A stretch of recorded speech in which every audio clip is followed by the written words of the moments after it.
Freaking. Yeah. Hey. Right. Put back in a little.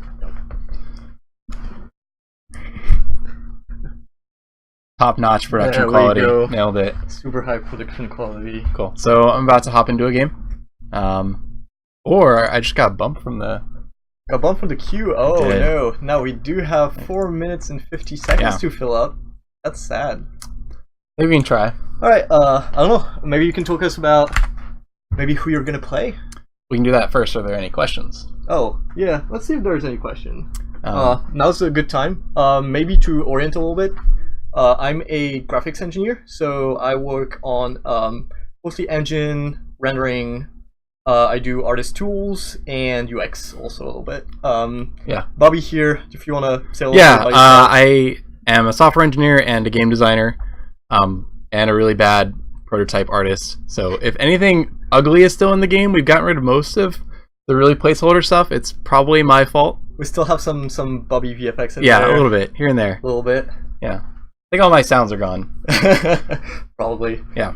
Yeah, usually the way we approach that is like we just put something as soon as possible and just use whatever we have in terms of graphics and sounds. So sometimes it can be a little placeholder. Yeah, we want to test the game in a better shape for sure. Right, we want to test the gameplay as quickly as we possibly can, and a lot of the times that means we don't want to spend the weeks polishing every little piece, and we're still sort of in that state too.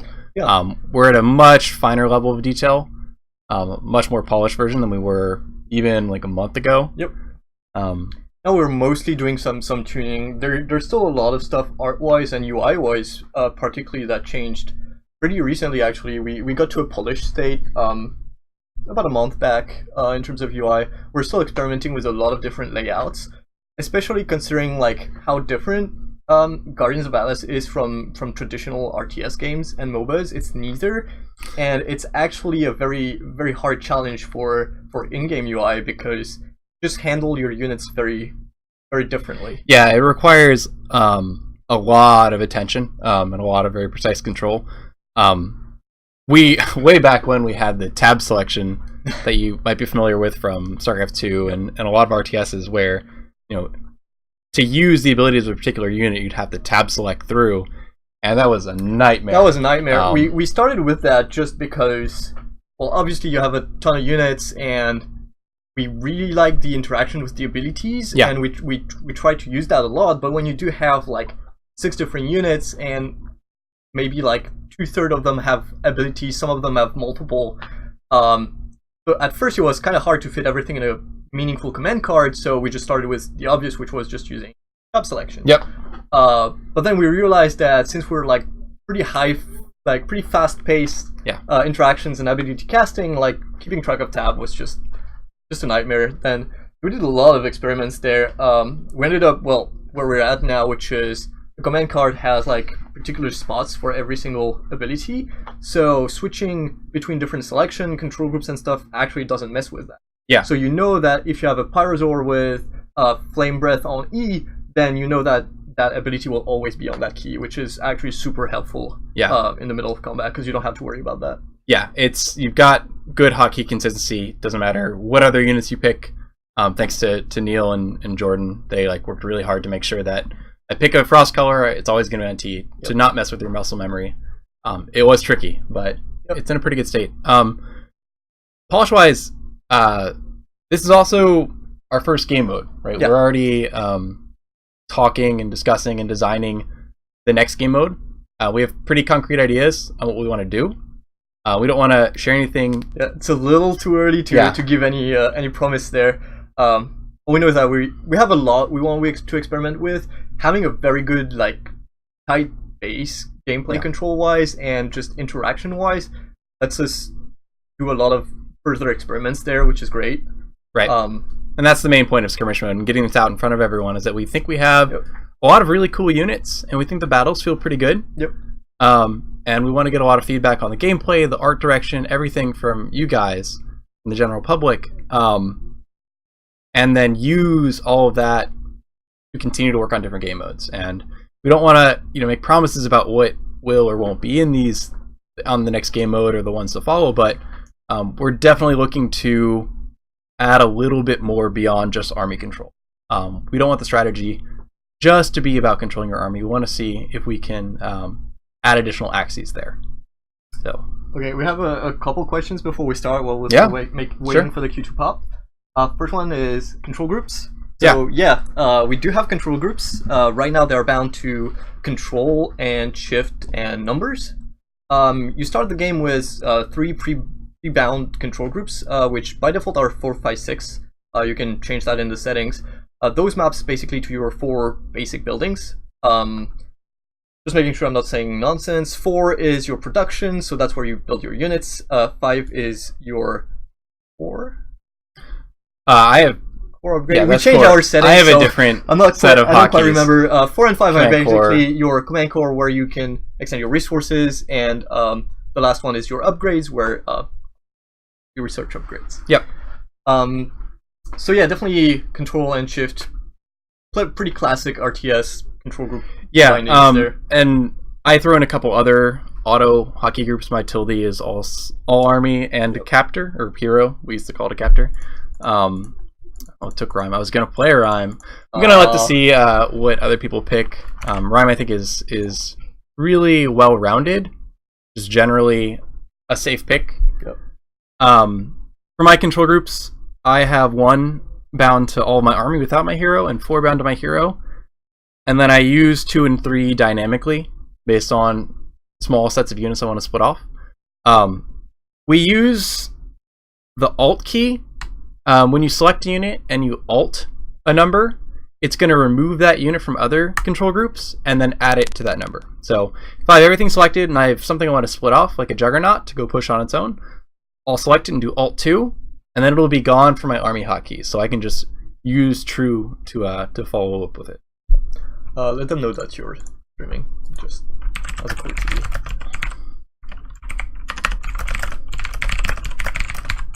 And a quick last question: do we have screen regions hotkeys? Not yet. I'm gonna guess we're gonna talk and experiment with that pretty soon. Yeah. Some people will use the control group hotkeys to bind to like a warp spire, so they can just double tap and go back. All right.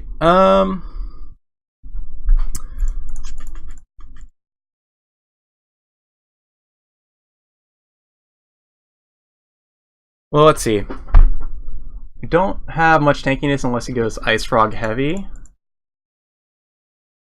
Which puts me in a weird spot. Could go double blue. I don't play that much Hydros though.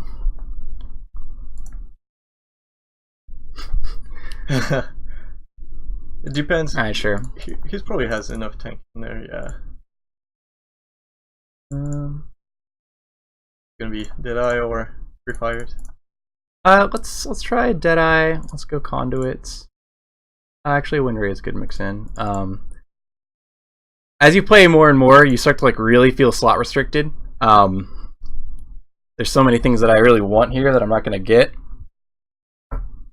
Cover your bases. Yeah, I mean, there's some pretty decent AoE already from Vex and from the Ice Frogs and the Frost Callers, so I don't think AoEs will be that critical in your build.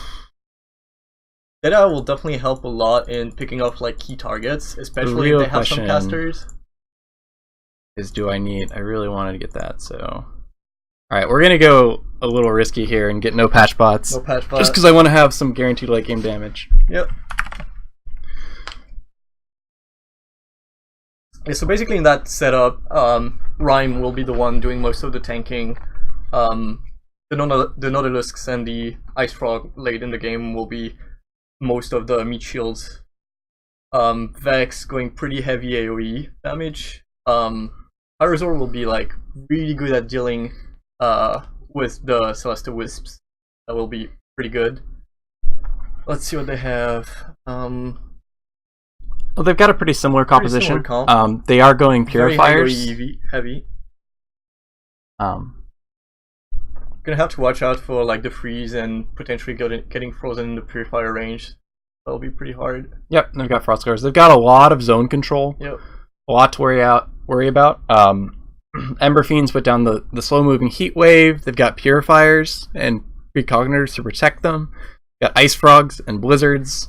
Got a lot of zone control. So that's going to be tough. We'll have to either poke around it, catch them out of position, or try to force them to split up. Deadeyes are definitely a pretty good. Oh shit! I didn't. Purifiers. I didn't change my hotkeys. Oh, you didn't change your hotkeys. Well, oh god, this is a disaster. Oh my god. This is gonna be a disaster. We all have like 3 different setups. I don't know if you guys checked out the settings already, but you can rebind and change Not even building anything right now. Settings. This is a disaster. Reset keys. That's fine. And of course, changing casters every hour is not helping that. I think that should be fine.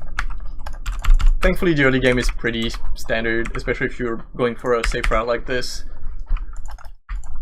Just want to take basically the early camps. A few different actions here that people usually do is in the middle of the map you have basically 2 very contestable camps around the Titan region. It's pretty common for people, especially if they're feeling good with their early comp, to just try and contest and get the enemy camp on that side. That basically gives you the same amount of shards, but denies the enemy team from some shards. Shit. Thought I could get away with not doing it. Have to. For those who join us, you'll see on the what we call the camps, so the little guys Exile is currently hitting, and then the critters in the top and bottom regions. Those sometimes pop up little shields, which are represented with the purple bar below their health bar. If you do take that shield down, the critters will take bonus damage and get stunned for a few seconds, which will help you take them down faster. In the case of the creeps on the sides, if you don't take that shield down while they have it and the shields pop, that will trigger an AoE stun around them, and that can actually be very painful to play with if an enemy team is around here, because they can capitalize on that pretty hard. Alright, I think I've got all my hotkeys sorted out now. Alright. Time to actually play the game. I'm already way behind on my build, and all of my everything is messed up. Hopefully, but we'll try to recover. I'll be fine. I'm just now getting enough for Tech 2. I wanted to do a Tech 2 rush so that I can get an engineer out in time for the first push. So the first Titan spawns at 4 minutes. So a lot of different builds currently revolve around having a particular key unit by the time the first Titan spawns. Usually it's either a split pushing unit, so engineers work pretty well for that, juggernauts, anything that can basically draw the focus out of the Titan region and lets you win like 3v2 if one has to step out of the middle zone.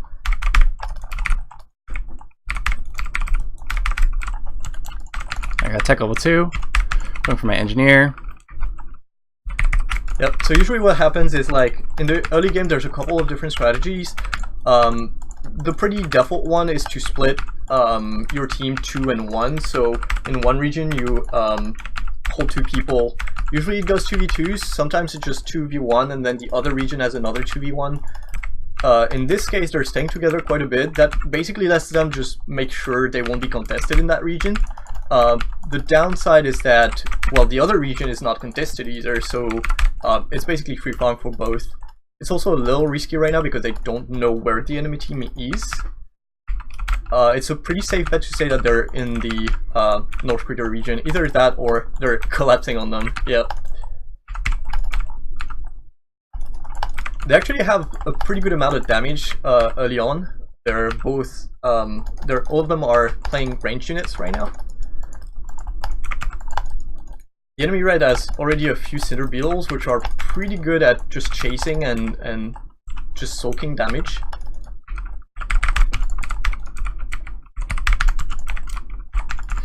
Yeah, so my engineer is a little slow this time. We just need to regroup now and start contesting the Titan. Yep, so the Titans just spawned in the center. We see red team already taking down on their side of the Titans, doing a decent amount of damage. I don't see the health bar, but I'm guessing it's pretty decent. So blue team is a little late on that fight. They basically will need to regroup and see if they can. We cannot hear game audio. Oh, interesting. Let me see if we can fix that. I'm gonna guess that's because, yeah, the game audio here, desktop audio. I'm guessing it's because it's being rerouted to your headphones. That's probably right. Okay, let's see if we can fix that. Sadly, I don't have access to the OBS controls. I might have to unplug your headphones. Is that okay? Go for it. Alright, let's see if we can fix that. So I'm putting down an ion cannon right now. So I split off this engineer to be control group 2, which is nice. Need another set of sabers to be control group 3. So I'm going to farm the top critters with my sabers. My engineer is going to put some pressure bottom. This pressure is all coming out a little bit late because of the little control issues we had early game. But the idea of it is to create a lot of pressure as the Titan fight's happening. With the engineer, they basically have to respond to it or lose a tower.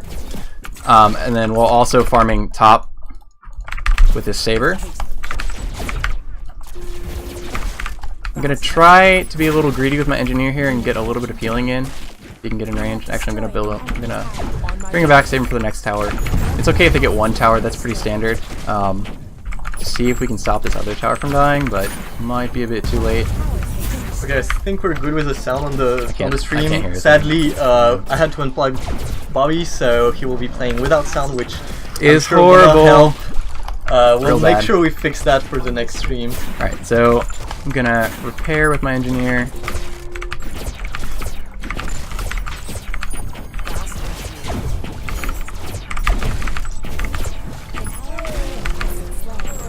So the engineer here is pretty good at negating some of the damage. I get some of the damage. I took down one tower. Now I need to see if I can reclaim the bottom region.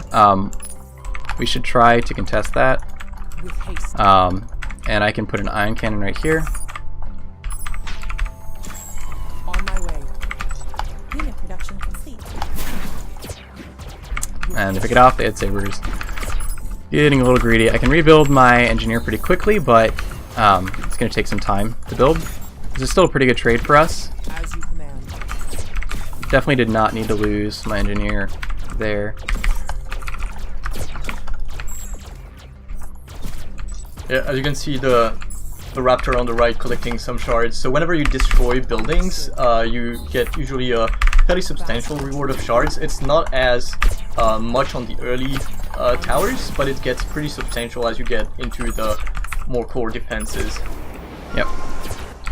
So here we're just trying to take control of this medium camp. We're going to go try to take the other one on the map now. I'm just healing up some of my raptors. So here they're starting with the bottom right camp, mostly because we consider it the enemy side Titan, just because it's much easier to access for the red team.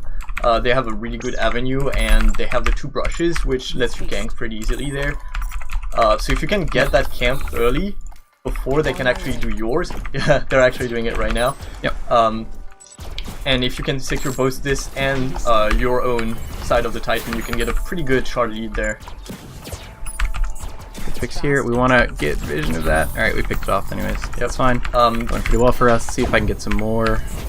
Yep, so the little guys you can see in the brushes are basically wards. Alright. If you place them in a brush, that lets you see both sides of the brush in a pretty good radius actually, and that lets you, well, obviously see ganks coming.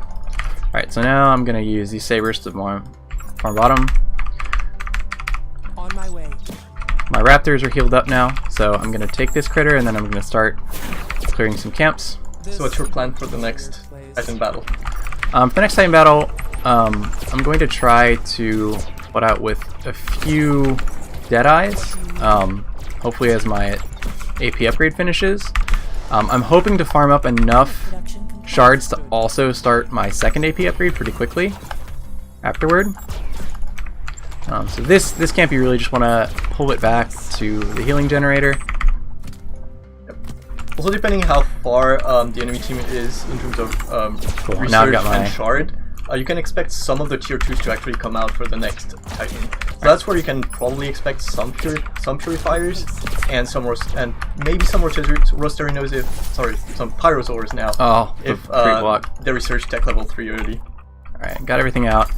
So I've got an engineer. Where did my engineer go? Here he is. He should be. Oh, it's C instead. Okay, got it. So it's important to just be active with your other sets of units. I'm trying to put as much pressure on them as I can, because they can only be in so many places at once. Here I want to pick off the frost collars if I can. They're not actually going to get to the engineer, so I'm going to go ahead and put this ion cannon down. Understood. Yeah, frost collars are definitely key targets there for him because they can close out pathways and slow you down a lot, which is very problematic with Vela because her base units are already pretty slow. Right, so and right there I get my upgrade. I'm going to cancel one of my Deadeyes. If I can just get a little bit of shards, I can start my second physical resist upgrade. On my way. Alright, and then I'm just going to start DPSing down this. Yep, so physical resist upgrades help quite a bit, especially when you don't have a very strong and now I can get line in front of you. My second physical resist and another Deadeye. I'm going to do some poke damage, or just keep poking. They're actually committing pretty hard to this. Allies should collapse on Allies this. should collapse. Yep. There we go. Nice land. So that trade went pretty poorly. I can remax pretty easily. Engineer has 10 seconds on his ion cannon, so I'm looking to put that down in a second. My sabers are farming pretty well, but it's about time to farm bottom again. I'll lose a couple of raptors go slow. Nope. Got him out barely. So Celestial's ult, which you just saw there, is basically a very big and slow AoE nuke. It's very slow, so most of the time it's used as a zoning tool more than a damage tool, unless it's very late game and you have a lot of crowd control. In that case it was a little whiffed, but yeah, still that was a misclick. Yeah. I'm not used to this setup at all, so I apologize for any control flubs. I'm going to go ahead and get Vela to heal a little bit. I think they're going to get this pretty cleanly still. Yeah, let's see if I can pick off some red frost collars. Yeah, so that trail of blue and red circles that you saw there was basically the frost collars frostfall ability, which is a fairly long range ability that you cast on the ground that leaves that trail that slows down units and deals periodic damage. With haste.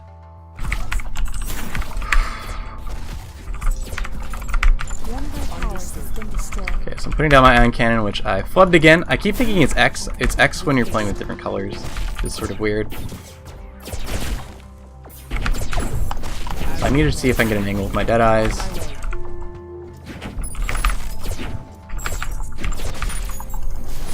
Yeah, there's a lot of flooding of low tier units right now in the enemy team, so the Deadeyes cannot really access the couple high tier units that they have. It's very hard for them to actually get those pickups that they need. Yep. Get there though. Yep, like we can, yeah. So basically, more AP. Yeah, basically with the Deadeyes, what the targets you want to pick are usually high-tech units. Squishy spellcasters are usually pretty good targets, like the Sepcalites right there, or the Frost Callers are a pretty good target too. On my way. Titan barely getting that. Yeah, I'm messing up horribly. Heal generator, sorry. God, it is hard to play on stream. It is very hard to play on stream, I do agree with that.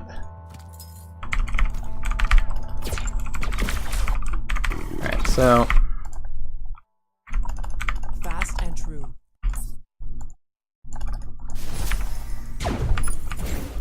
With haste. I'm gonna heal these guys up. We should take this. On my way. We can heal these up and farm top. Understood.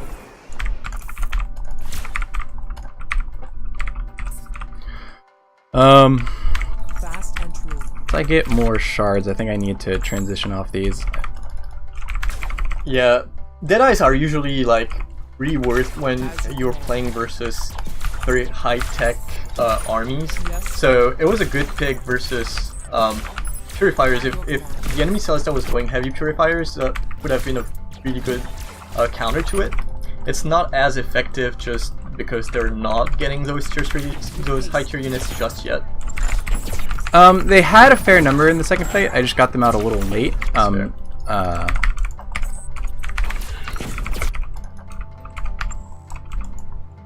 So I suspect, based on this ward, that they're probably doing this. Getting Yep. the hard camp, yeah. Back off.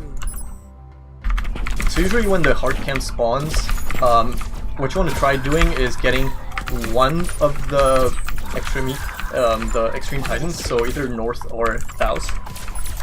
If possible, try to contest both.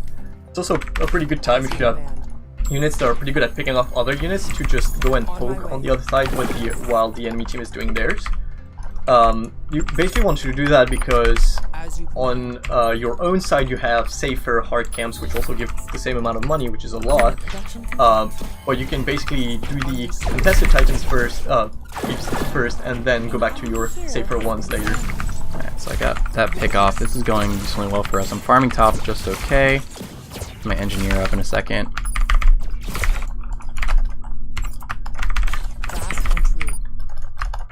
So getting a pretty good amount of pushing there. Quite land the snipes. Yeah.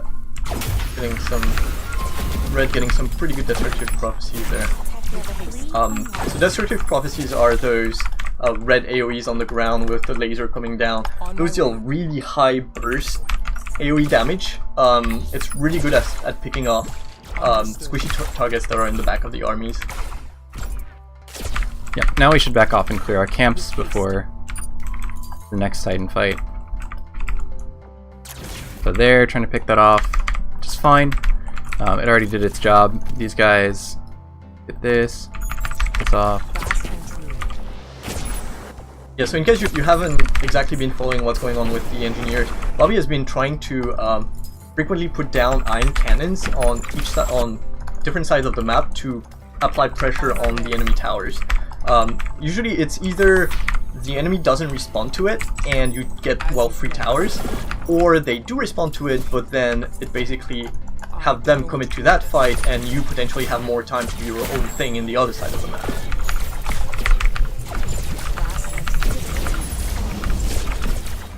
So they're in the pretty good spot here to start the Titan fight.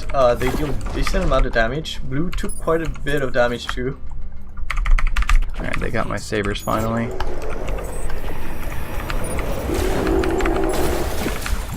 Understood.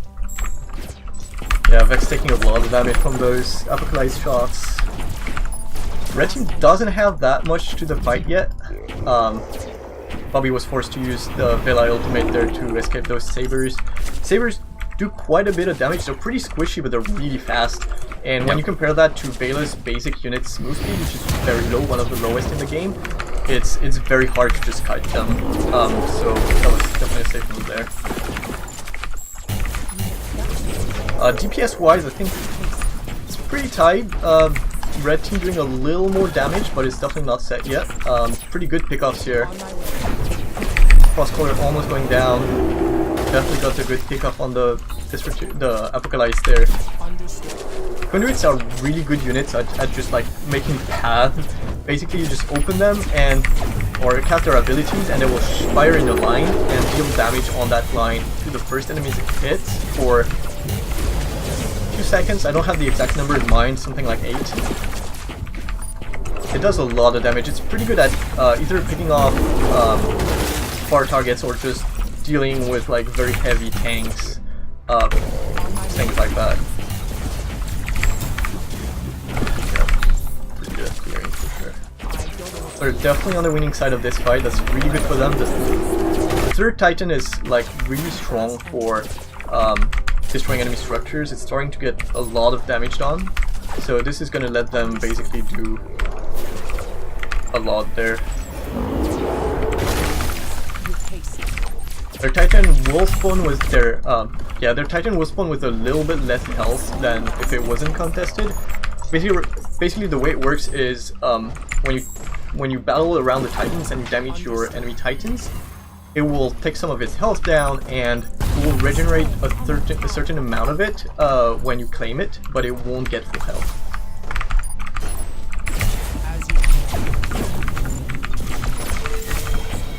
Pretty good amount of damage done there by the conduits. This is when I really want patch bots to heal back up after that. That was a lot of damage. Yeah, it's a lot of damage, and his allies don't have patch bots either. Or does Blue have patch bots? Haven't seen them.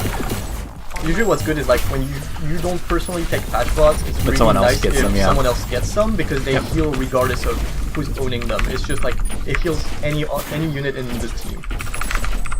Which is why it's also good to, like, when you're in the deck picker and when you're preparing your comp, to just make sure like you have a pretty good balance of healers, frontline, and DPS for sure. Just giving my allies some time to back off. Ion Cannon helped. Ion Cannon helped out a fair amount with that. Yeah, that was a good push there. Yep, totally solid. Got Omri coming out. I'm totally stuck on my own Ion Cannon, hilariously. So Ion Cannon's up in 8 seconds. I'm gonna try to take this top tower. See, I have my sabers. I'm gonna farm that, and they'll pick up the shards. As you command. I do this. Fast and true. Saber's doing work. Engineer's gonna put down the Ion Cannon. Team should definitely help me with this. Yeah, Vela is definitely not. We'll do. We'll make the do. units you want to tank the hard camps with. The hero is pretty decent at tanking them, especially when you have that much DPS right now. Yeah. It would be much more problematic if those conduits were not there. Conduits are just really good at doing single target damage. Yeah, for sure. Especially when they're not. Okay, I'm gonna try something I haven't tried in a while, which is to, man, trying to explain everything. I just got a lot of shards. I'm gonna try going for the engineer upgrade. Understood. That I haven't done too much recently. Do you know exactly what stats it boosts? Boosts the attack a fair amount, and the healing. So if they manage to push on us, then it'll be pretty good. Yeah, so split pushing mercenaries are so basically juggernauts and engineers. Both of them have very high tier upgrades that are available when you tech up to level 4. So in the engineers side, it's basically just raw damage. On the juggernaut side, it's just more resist. On my way. So this Ion Cannon will also hilariously just tank for me, which is kind of nice. Need to kill this ward though at times. This Ion Cannon is making a pick at that tower, which the sabers can then clean up. Yeah, they Sabers will definitely pull back. spotted it. Understood. Have them farm the bottom because enough things have spawned to it. Zone them off. We should be able to pick this off pretty easily.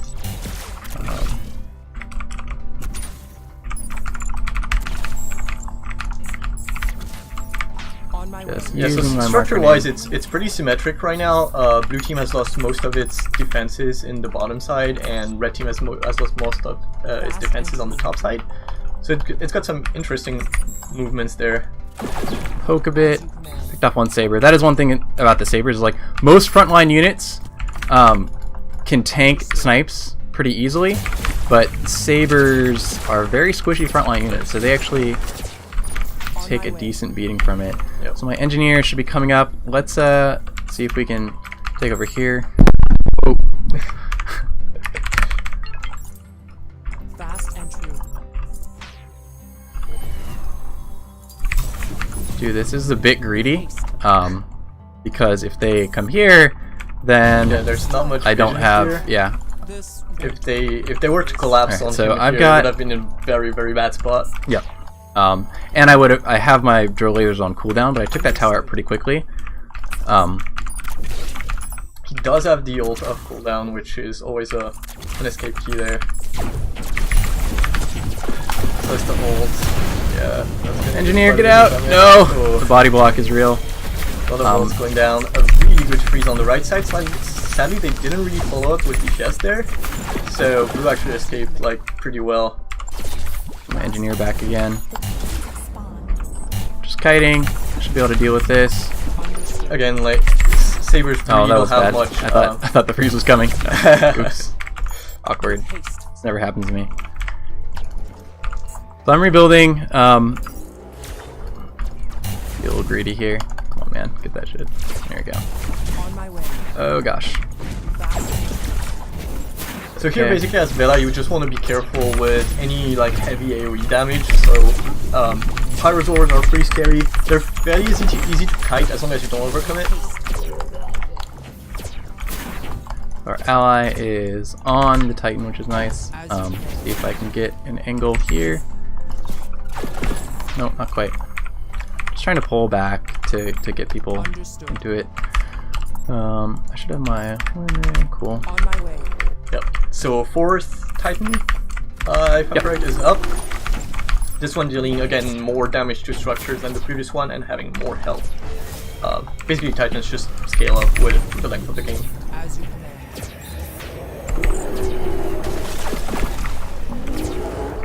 So Conduits here will be very scary for the enemy team.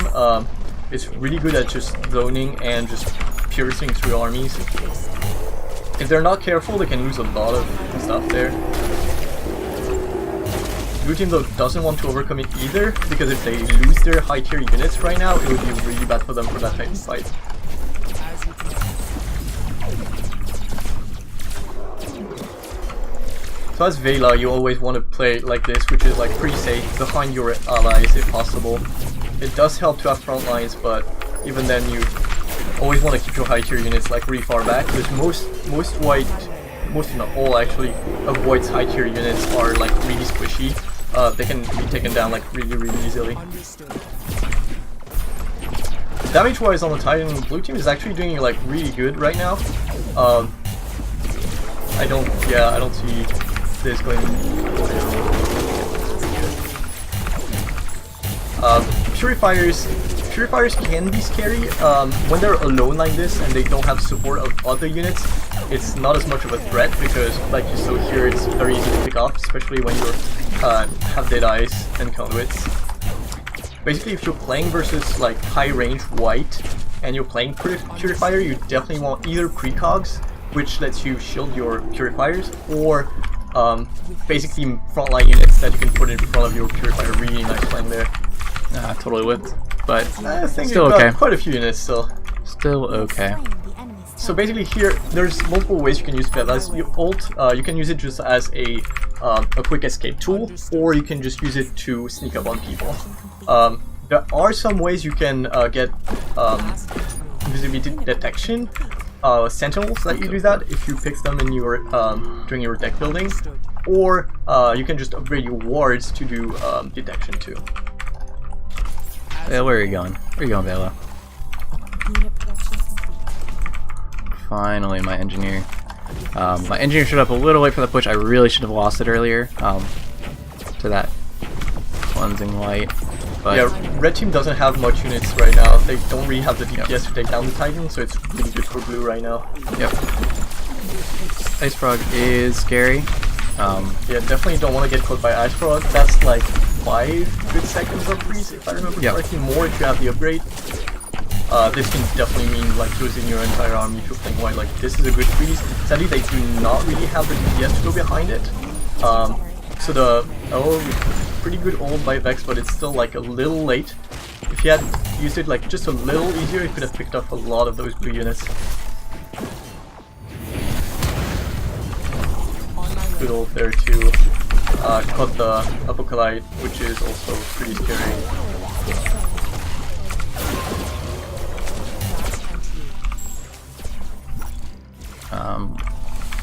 They did take down the Titan. Not enough that DPS on the archive to take it down, but got a lot of damage done on the inner structures. The Iron Cannon will apply pressure on the archive. They will have to defend this. Yeah, if this had timed out a little better, Fast and this would have been amazing. Yeah, but still fine. They're forced to just engage straight into it. They have to, and it's gonna basically gonna go 340 for them. I need to wait for this Ice Frog. So the Ice Frog's gonna freeze. I need to split a little bit prematurely, and then I can snipe it down, and it'll be fine. I was a little slow on the snipe. I should have prevented the freeze, but That's okay. Understood. Stream problems. Yeah. Ice frogs by themselves aren't that scary. It's the fact it's when they are backed up by a full army that they're really scary. Oh my gosh, team. Let's go, guys. We're so close. Now I have to wait for Unit production complete. the ion cannon cooldown. It's another 17 seconds to be fine. Oh, this is bold. We might be able to DPS it down, but they don't have that much units. So there's two ways to end the game there. You can either just go with raw units. we got this. And I think they Oh, yeah, got it here, especially when you take down so much enemy Yeah, units. and now this ion cannon would finish it off. If it's so good. Man, bold play. Nice, Worked bold out. play, but worked out. Yeah, GG.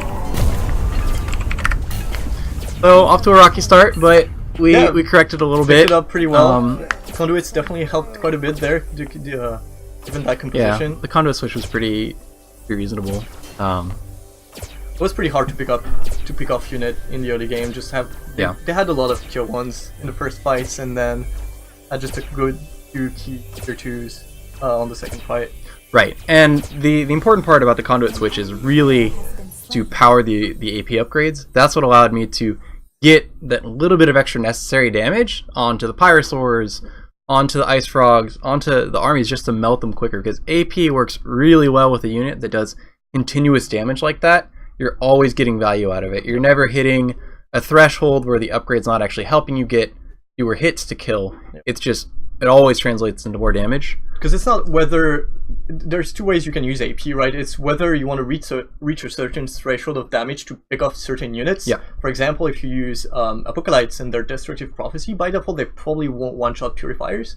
But if you upgrade enough in AP, then you can actually one-shot those units, which is pretty huge. Right. For Conduits, it's definitely another story there. Yeah, it's almost always helpful. And the game plan was a little thrown off just by the awkwardness that happened early game. But overall, I like this sort of approach to get an early engineer out, to apply some quick pressure, get some early Deadeyes for the second Titan. That'll help, because at that point, if anyone on their team goes for those fast Frost Collars or those fast Purifiers that we saw, all you need to do is get a decent enough angle, and the Deadeyes can clean it up. And you're getting AP anyways for your late game conduits that help your early game Deadeyes. At that point, your Deadeye snipes aren't going to kill a lot of the units you're trying to kill, but if you follow up with marking them and then hitting them with a few Raptors, that can often be enough. Yeah, it's especially good if like the enemy team has some casters that can't actually move while they're casting, especially Frost Callers or Conduits also and stuff like that, because once they're channeling, it's like very easy for you to just position yourself so that you can have a good shot on them. Yeah. All right. If you have a few questions, now is a good time. Otherwise, we're gonna see who's gonna take the next game on the stream. Take a couple questions. Yep. Is it? We already had that one, but let's answer it again. We're looking at the stats here. Nice. Yeah. Is it a good idea to keep autoconstruct on, or should I turn it off? So autoconstruct is a really good tool to help you learn the game, and I think there are a lot of different builds where it works out pretty well too, even if you leave it on and you're trying to play at a high level. But ultimately, with how it's designed currently, we haven't put too much time into it. For a lot of different compositions, it's going to be a little suboptimal. That's sort of by design. We want the highest levels of play for people to take this off the rails and be making active decisions about it. And our current auto production implementation doesn't really have much activity involved, right? You're not suggesting to it, hey, I want this unit. So for now, I would suggest, as you're learning the game, definitely with auto production, it'll get you units. It should be getting you high tier units, and if it's not, you should let us know, because that's its intent. Just make sure that you get to try out all the units that you pick. But as you get better and get a deeper appreciation for the game, you're probably going to want to turn it off, so that you can hand pick which units you're building. But it does have very good macro, so it'll keep you full. Cool. Let's see if we have anything else.